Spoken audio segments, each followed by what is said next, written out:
Muito bem-vindo ao nosso programa. Você sabe, nós estamos explorando os caminhos da Turquia e depois da Grécia para conhecer a história do cristianismo.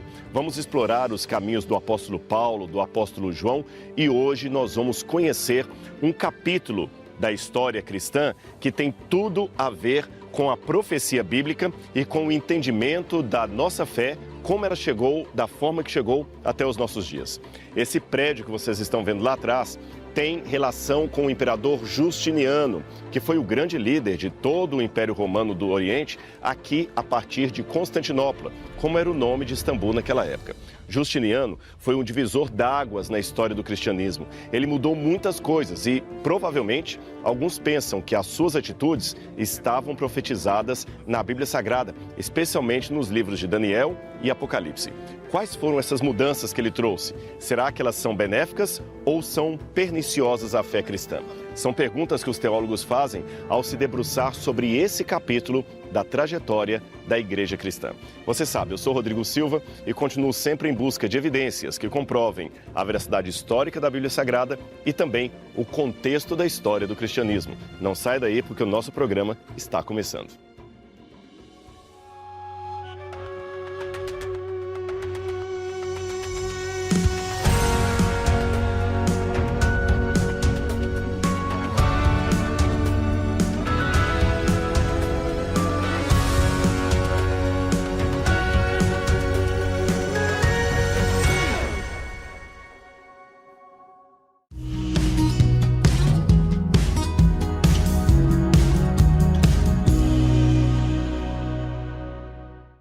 Oi pessoal, hoje nós estamos em uma das principais praças de Istambul, que fica entre a Mesquita Azul, que é aquela construção linda lá atrás, e essa construção também magnífica, que em português nós chamamos de Santa Sofia. Em português é Santa Sofia, só que a gente pode ter outros nomes também. E eu vou convidar agora uma grande amiga minha, amiga de longa data, que ela mora aqui, a Letícia. Vem cá, Letícia. Muito bom ter você aqui com a gente. É muito bom. Conta pra gente um pouquinho sobre a Santa Sofia. Em português é Santa Sofia, mas em turco, em inglês, enfim, acho que tem outros nomes. Em turco é Hagia, eles chamam de Mesquita Hagia Sofia, mas também o nome original acho que vem do grego, aí... Mistura um pouco, né? Mistura um pouco do grego, vem Hagia, como é que é, amor? Vem cá, vamos chamar o Daniel, vem Daniel! E meu marido. Em grego é como? Hagia. Hagia Sofia. Então, Hagia Sofia, Hagia Sofia, Santa Sofia e o que for. E é uma construção belíssima. E aqui também a gente tá vendo que aqui é lotado de carrinho, tá vendo? Vende pão, milho. E esse pãozinho em especial é uma delícia. Se não me engano, ele chama simit. Como é que é? Simit. Simit. E o Daniel nos trouxe outro modelo do simit aqui, né, Daniel? Esse é bem mais macio, até melhor do que esse de rua, da padaria. É da padaria, né? É da padaria. Esse daqui é misturado com manteiga na massa. Mais fofinho, eu acho, olha. Que delícia, hein? Olha, então não deixe... É o melhor, né? Já comi o meu. Não deixem de experimentar quando vierem em Istambul, a Turquia. Não deixe de experimentar esse pãozinho, tá bom? Até mais!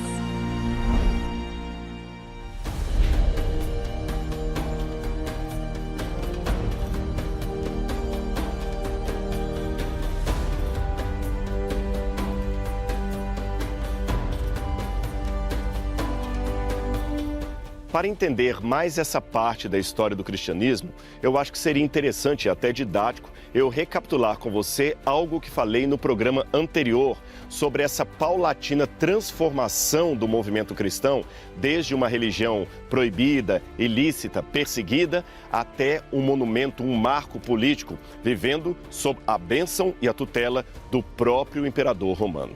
Você sabe, Constantino foi o divisor d'águas nesse sentido. E eu mencionei 3 nomes para que você tivesse em memória para compreendermos a cronologia desse processo. O primeiro nome seria do próprio Constantino, que no 4º século de nossa era deu à igreja prestígio, poder, status.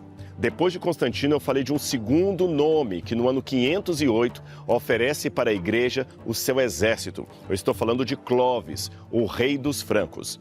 E em terceiro lugar, o nome que está atrelado com esse edifício aqui do imperador Justiniano, que dá à igreja o poder político, a hegemonia sobre toda a Europa.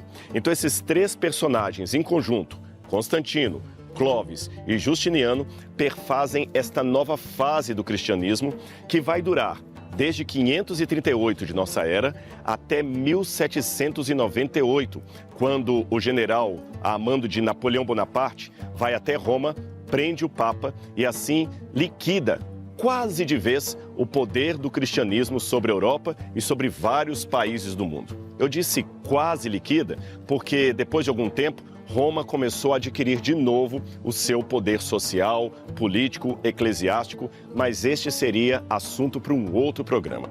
Hoje eu quero contar mais sobre elementos que aconteceram dentro desse prédio. Ele é chamado de Águia Sofia ou Santa Sofia. É uma expressão que vem do mundo grego. E quando Justiniano ergueu isso aqui, ele tinha interesses políticos muito maiores do que você pode imaginar. Mas por detrás de todo o poder e ação de Justiniano, havia uma mulher. E eu quero contar a história dela para que você possa entender como muitas vezes o cenário histórico é movido por aqueles que nem sempre estão no palco.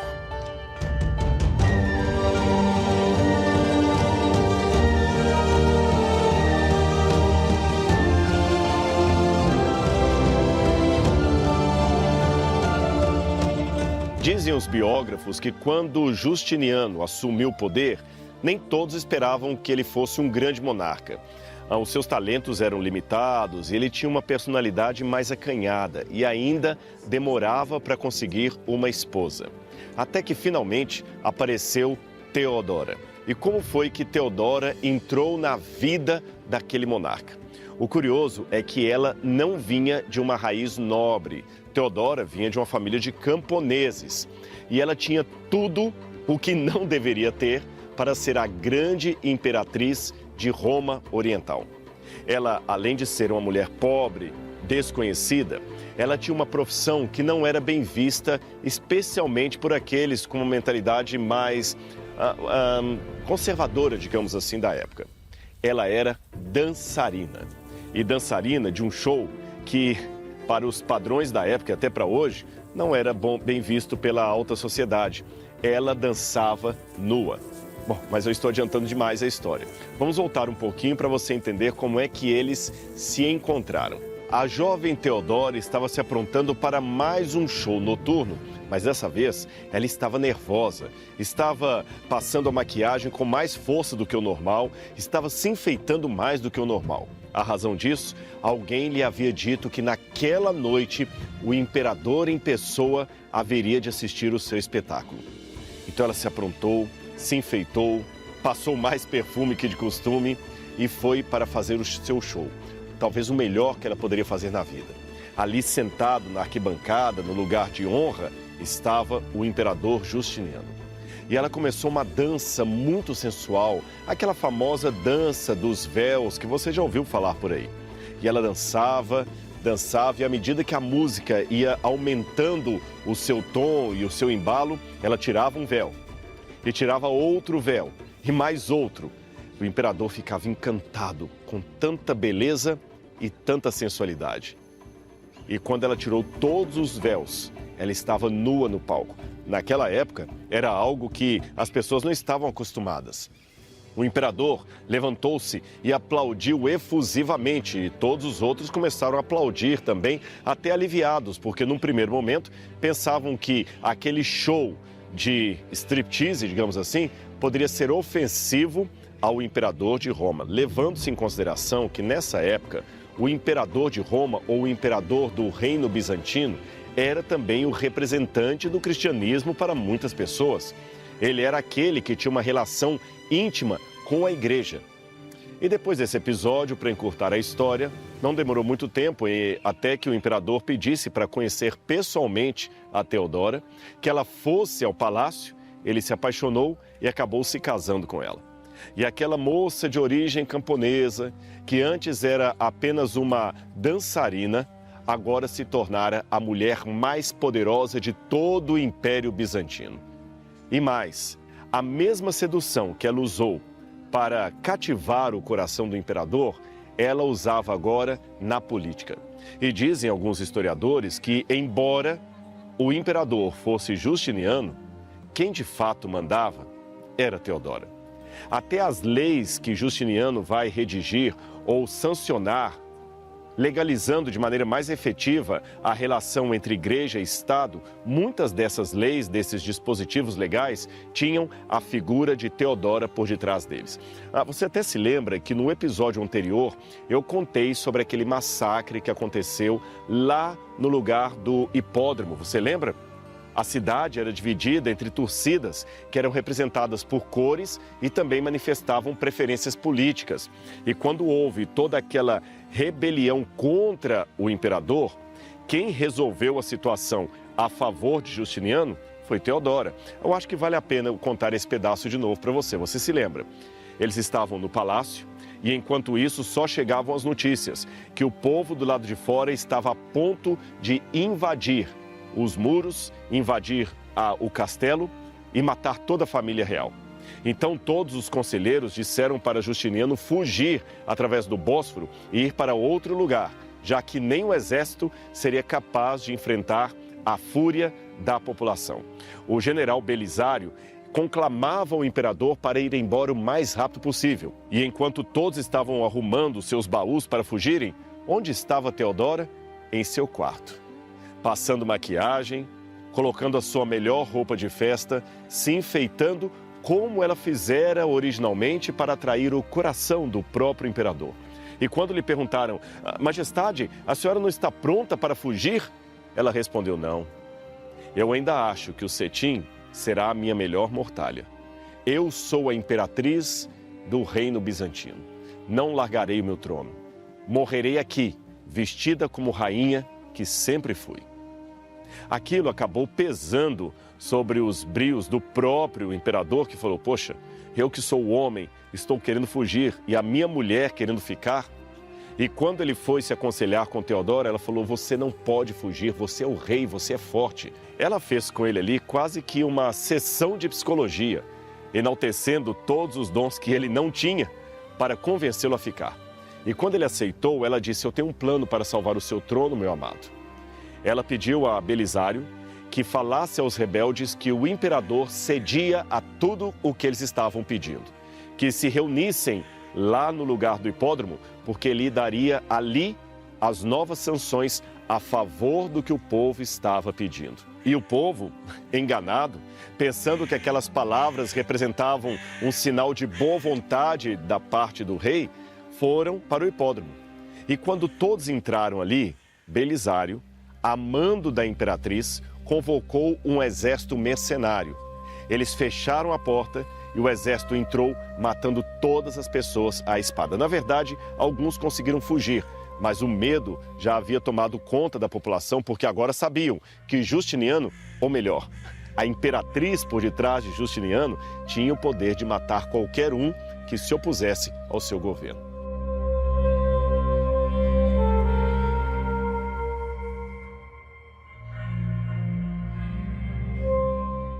A partir daí começa o alto do poder da igreja sobre todos os povos. Você perguntará, Rodrigo, mas espera, você está falando de Justiniano, onde a igreja entra nisso? Você se lembra do trio que eu mencionei? Constantino, Clóvis e Justiniano. Constantino dando para a igreja prestígio, Clóvis dando um exército e Justiniano dando o poder político. Dentro da igreja da Águia Sofia, que hoje foi transformada novamente numa mesquita, não é mais uma igreja, dentro dessa igreja, ou dessa mesquita, para falar no modo como ela é intitulada hoje em dia, você pode ver um mosaico que está numa das portas principais de saída. E nesse mosaico você tem ao centro a imagem da Virgem Maria segurando o menino Jesus, ladeada por Justiniano de um lado e Constantino do outro. Ou seja, os dois grandes representantes do Império Bizantino dando à igreja, representada por Maria, todo o poder imperial. A partir de então, a igreja domina, governa quase como uma monarquia absolutista sobre todos os países da Europa. E isto reflete uma profecia que está na Bíblia Sagrada. Mas para falar da Bíblia, eu prefiro conseguir um lugar mais adequado, sentar e conversar com calma, mostrando como essa mesma história que eu descrevi foi prevista nos textos da Bíblia Sagrada.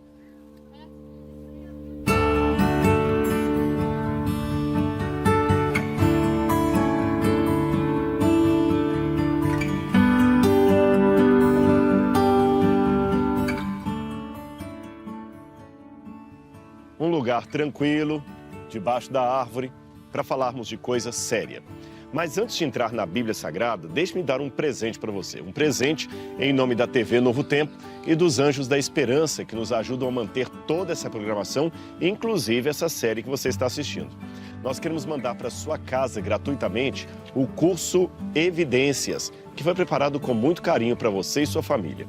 Aqui eu discuto assuntos-chave do cristianismo, como por exemplo, será que Deus existe? Por que há tanto sofrimento no mundo? A ressurreição de Jesus é algo histórico ou é apenas um mito contado por nossos antepassados? São assuntos como este que você vai estudar, se aprofundar e conhecer cada vez mais a revelação de Deus para a humanidade. Como você faz para adquirir? É simples. Você pode entrar em contato com o WhatsApp que aparece aí na sua tela ou mandar uma mensagem para a gente pelo site novotempo.com/escola bíblica. Esse exemplar aqui pode ser o seu. Muito bem, agora vamos à nossa leitura profética de tudo isso que eu falei para vocês. Você percebeu como aos poucos o cristianismo foi se transformando desde uma religião proibida, perseguida, até um poder hegemônico sobre toda a Europa. Agora, será que Deus havia previsto que isso iria acontecer? Será que essa transformação foi benéfica para a pregação da fé cristã? Vamos por partes. Eu não estou com minha Bíblia aqui agora, mas eu estou com os textos anotados no celular. Você já sabe que hoje, com a internet, você pode buscar qualquer livro, qualquer coisa que você precisar. E eu tenho aqui agora justamente a parte da Bíblia Sagrada. A parte bíblica que me interessa é 2 Tessalonicenses, capítulo 2, versículos 1 em diante. Veja o que Paulo disse à igreja cristã que estava em Tessalônica. Quanto à vinda do nosso Senhor Jesus Cristo e à nossa reunião com Ele, nós vos rogamos, irmãos, que não vos movais facilmente do vosso modo de pensar, nem tampouco vos perturbeis, quer por espírito, nem por palavra, nem por epístola, como enviada de nós, como se o dia do Senhor estivesse já perto. Ou seja, Paulo advertiu a igreja que alguns estavam dizendo que a volta do Senhor já tinha acontecido, mas isto não era verdade. E ele disse por quê? Ninguém de modo algum vos engane, porque o dia não chegará sem que venha primeiro a apostasia e seja revelado o homem da iniquidade, o filho da perdição. Essa palavra que Paulo usa, apostasia, foi mantida assim na língua portuguesa, mas ela vem direto do mundo grego. Apostasia em grego significa afastamento, separação, ruptura de contrato. Quebra da aliança também seria uma boa tradução para a palavra apostasia. É um estrangeirismo que caiu na nossa língua, como também usamos as palavras e-mail, WhatsApp, download, que são palavras do inglês que nós incorporamos em português. Assim aconteceu com a palavra apostasia, de origem grega e que hoje faz parte do nosso idioma, tendo o mesmo significado. Porém, no mundo grego, o sentido dela era um pouco mais forte. Significava alguém que, quebrando o contrato com o outro, traiu aquela parte. Por isso, agora, ele não tem mais o acordo, não tem mais a aliança. E se Paulo diz que viria antes da volta de Jesus a grande apostasia ou a apostasia, ele estava fazendo referência a uma quebra de aliança entre alguém e Deus. E quem seria esse alguém? Evidentemente que só poderia ser a igreja. Raciocine comigo. A primeira condição para alguém morrer é estar vivo. Concorda comigo? A primeira condição para alguém engordar é ser magro. A primeira condição para alguém adulterar é ser casado. E a primeira condição para alguém apostatar-se de Deus é antes ter estado unido a Deus. Portanto, essa profecia não diz respeito ao surgimento de um movimento ateu, ao surgimento de uma oposição ao cristianismo vinda do mundo pagão, porque tem que ser um movimento que nasceu da aliança e quebrou esta aliança. Em outras palavras, o Espírito Santo havia mostrado para Paulo que antes do juízo final, antes da volta de Jesus, haveria uma grande quebra da aliança na história do cristianismo.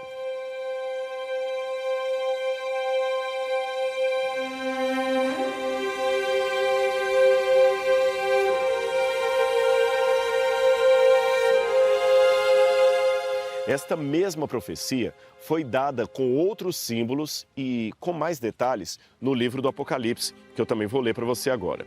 Apocalipse capítulo 12, a partir do versículo 1, fala de uma visão que João teve ao ver um símbolo no céu. E o texto começa dizendo assim: "E viu-se um grande sinal no céu, uma mulher vestida do sol, tendo a lua debaixo dos seus pés e uma coroa de 12 estrelas sobre a sua cabeça. E estando grávida, gritava com as dores de parto, sofrendo tormentos para dar à luz." Os comentaristas são quase unânimes em dizer que essa mulher representa o povo de Deus em diferentes eras, tanto na era do Antigo Testamento, representada por Israel, quanto na era do Novo Testamento, representada pela Igreja. É Israel, o povo de Deus, que dá à luz ao Messias, e é também o povo de Deus que traz o Salvador à humanidade. De modo mais individual, essa mulher também lembra Maria sofrendo para dar à luz a Jesus enquanto estava sendo perseguida pelo rei Herodes. E esta mesma mulher também é perseguida por um outro símbolo celestial, que é o dragão. Vou ler para você no verso 3. "Viu-se também outro sinal no céu. Eis um grande dragão vermelho que tinha 7 cabeças e 10 chifres, e sobre as suas cabeças 7 diademas. Esse dragão representa ao mesmo tempo o diabo e a oposição histórica ao povo de Deus.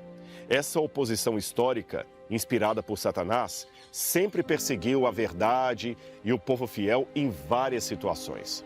Por exemplo, na época da travessia do deserto, eles perseguiram o povo de Deus por intermédio do faraó.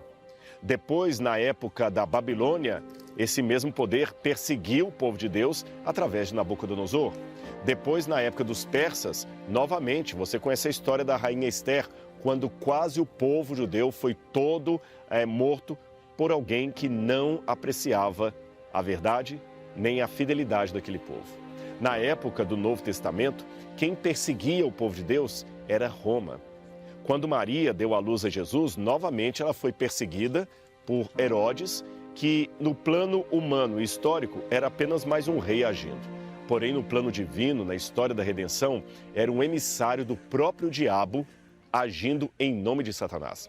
Então, na Bíblia não existe uma distinção muito grande entre o diabo e aquele que age influenciado por ele. Você entendeu? Agora, aqui no Apocalipse, João viu bem claro que a perseguição ao povo de Deus continuaria no futuro. Porém, o que mais surpreendeu João é o que vai vir logo depois. Sabe por quê? Essa mulher, de acordo com o capítulo 12, você deve ler todo esse capítulo, ela foge desse dragão e vai para um deserto. E ali é dito que essa mulher deveria permanecer no deserto durante um tempo para ser alimentada por Deus e protegida por Deus. Eu vou ler para você essa passagem, está no verso 6. "E a mulher fugiu para o deserto, onde já tinha lugar preparado por Deus, para que ali fosse alimentada durante 1260 dias.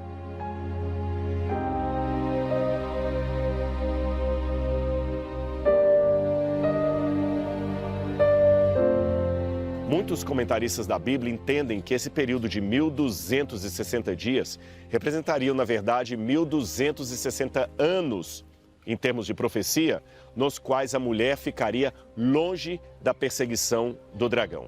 E o texto continua dizendo que uma vez que o dragão não pode atingir a mulher no deserto, ele envia alguém no lugar dele. Sabe quem? A famosa besta do Apocalipse, capítulo 13. A besta, essa tem poder para perseguir a mulher no deserto. Quer ver? Aqui no capítulo 13, diz justamente como seria o poder dessa besta. Vou ler para você. Apocalipse capítulo 13, versículo 5. Foi-lhe dada uma boca que proferia arrogâncias e blasfêmias, e deu-se-lhe autoridade para atuar por 42 meses. 42 meses equivalem a 1.260 dias, ou, literalmente falando, 1.260 anos. Agora a pergunta que se faz é, por que o dragão não podia perseguir a mulher nesse período, mas a besta podia? A resposta vem em Apocalipse capítulo 17, onde João vê novamente uma cena que chama bastante atenção. Ele vê novamente uma mulher no deserto, mas não perseguida pela besta. Ele vê essa mulher montada na besta. Essa mulher está vestida de púrpura e escarlata, trazendo na sua testa os mesmos nomes de blasfêmia que antes ele vira no corpo daquele animal inimigo de Deus e do povo de Deus. João entendeu a mensagem. Entendeu tanto que em Apocalipse capítulo 17 é dito que quando ele viu aquela cena, ele se admirou com grande espanto. E por quê? João viu a apostasia do povo de Deus. João viu que, infelizmente, a mulher que antes era perseguida pela besta, que representava Roma, agora estava unida com Roma. E mais, depois você pode ler em sua casa o capítulo 17 do Apocalipse, ali diz que aquela mulher estava embriagada com o sangue dos santos. Tudo isso foi profetizado na Bíblia, e tudo isso aconteceu exatamente aqui onde nós estamos.